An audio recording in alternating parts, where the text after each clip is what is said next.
Hello. I'd like to begin our study of anatomy by stressing that anatomical knowledge comes from direct observation, as all science does, right? From observation of nature. It's never a substitute for observation. So the things that we're going to learn about the human body's anatomy and proportions, mostly from studying the skeleton, will aid us in understanding what we see, but it's no substitute for close and careful observation. If you look at these Michelangelo drawings, you'll see that one of the things that he was very, very alive to as he was studying anatomy was the play of light over the flesh. So he knew, because he worked with dissected cadavers, what muscles were underneath the flesh, but he still had to observe the way light fell on that flesh to show him those muscles. So my point here, of course, is that knowledge of that musculature aids our observation by helping us make sense of what's going on underneath the skin, but it is no substitute for close observation of the human form itself.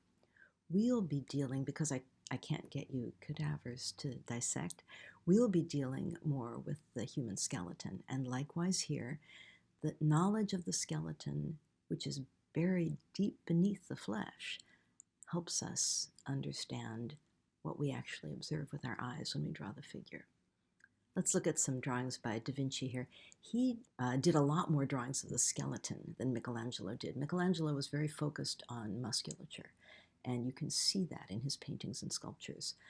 Da Vinci seems to have had more access to the skeleton. If you think about that, when you're dissecting a cadaver, the skeleton is buried quite deep and is difficult perhaps to get at and see in its entirety. But for Da Vinci, he seems to have been able to get actual skeletons to draw from, and he did many, many very detailed studies of the whole skeleton and especially of various parts of the skeleton. And I have photographed our studio skeleton for you so that you'll be able to make similar drawings and similar studies and really familiarize yourself with the bony structures that are underneath the human flesh.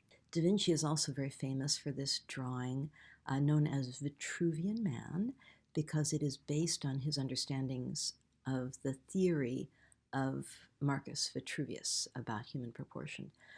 Vitruvius was a first century Roman, and of course Da Vinci lived in the 15th century. And so, although they weren't separated by geography very much, they were separated by 1,500 years almost of time.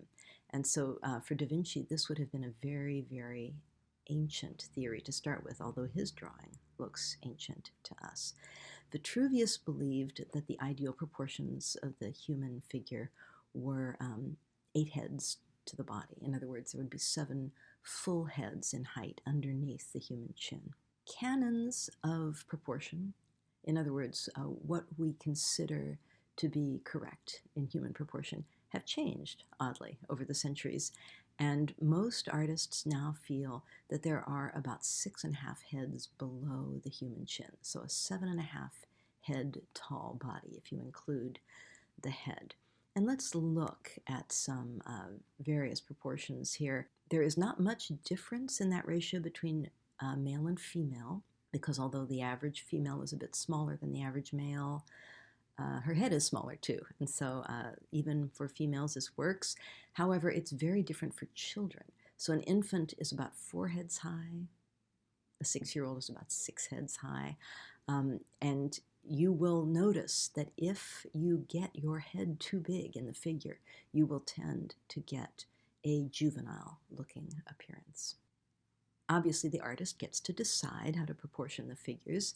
Here we see the head being used as a unit of measure, kind of hilariously, in 2 figures. A female, this one is 7.5 heads tall, although you see that the artist has, in red here, created a drawing that is 8 heads tall, so that we can get a little bit of a difference. And here's a male figure that is 8 heads tall.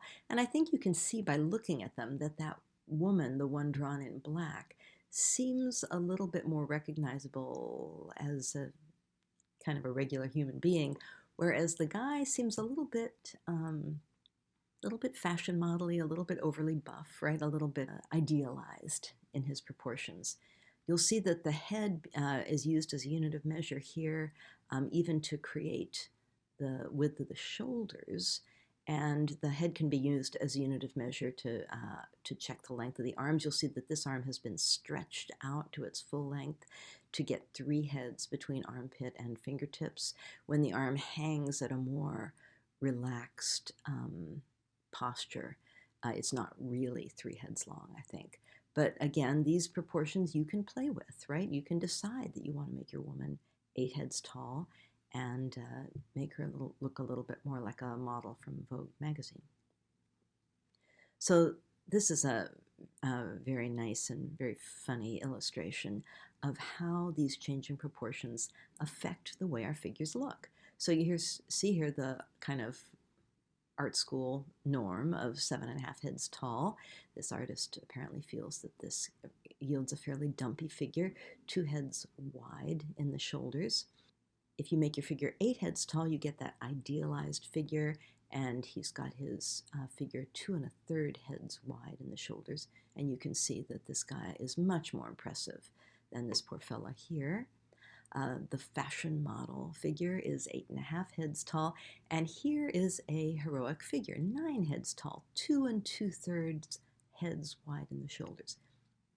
Now we recognize all these proportions as human beings, and yet I think it's quite clear that if you saw this guy coming down the alley at you, not only would you be terrified of him, but you would think he was from another planet. He looks like a Marvel superhero, right? He does not look like a real human being, although we recognize him as being a heroic human being. So learn these rules of thumb, recognize that the whole point of them is to create generic figures of certain types.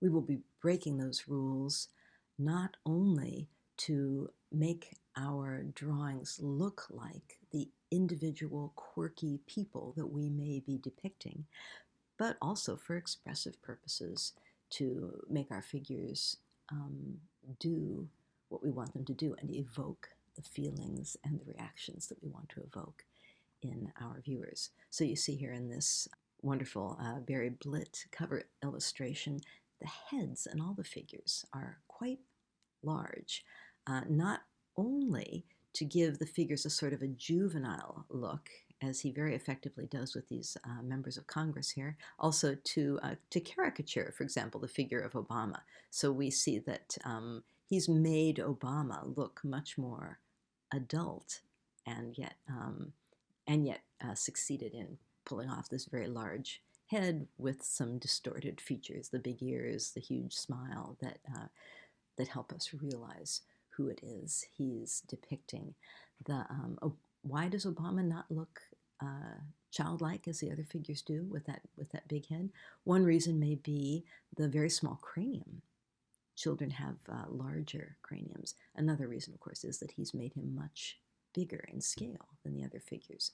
So you're going to learn to break these rules of thumb and use what you know about anatomy and proportion to make figures that are perhaps more expressive than simply realistic. Let's have some fun with anatomy.